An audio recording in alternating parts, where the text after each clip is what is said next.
As job creators and suppliers of products and services, and the largest collective investor in the world, the private sector contributes significantly to economic development and has the resources to improve the circumstances of the country's vulnerable.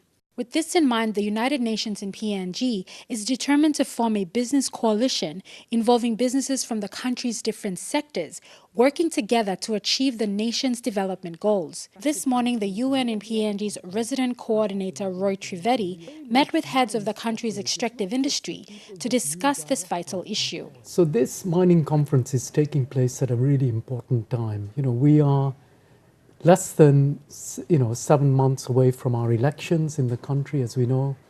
We are a year and a bit, maybe 6 months, year and 6 months away from the APEC, really important for the country.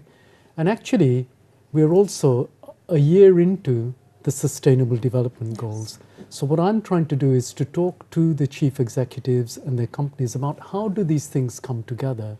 How can we work together, not just for the next year or 2 years and so on, up to the APEC, but beyond, looking at the road to 2030 and actually PNG's Vision 2050 document. How do we make some things happen, particularly on improvements in human development?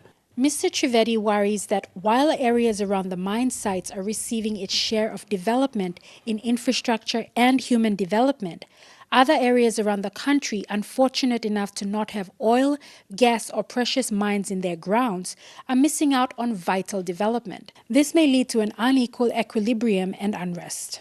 The thing that I'll be talking to them about is what can we do collectively, all of us together, to try and make sure that we actually not only make a difference in your project sites, but to the country as a whole. And I think we can do a lot better than we've done over the last 2 decades. While heads of the resource sector gathered here in Sydney over the last 3 days for the 14th PNG Mining and Petroleum Investment Conference, Mr. Trivedy used these opportunities to discuss partnerships in order to advance the SDGs.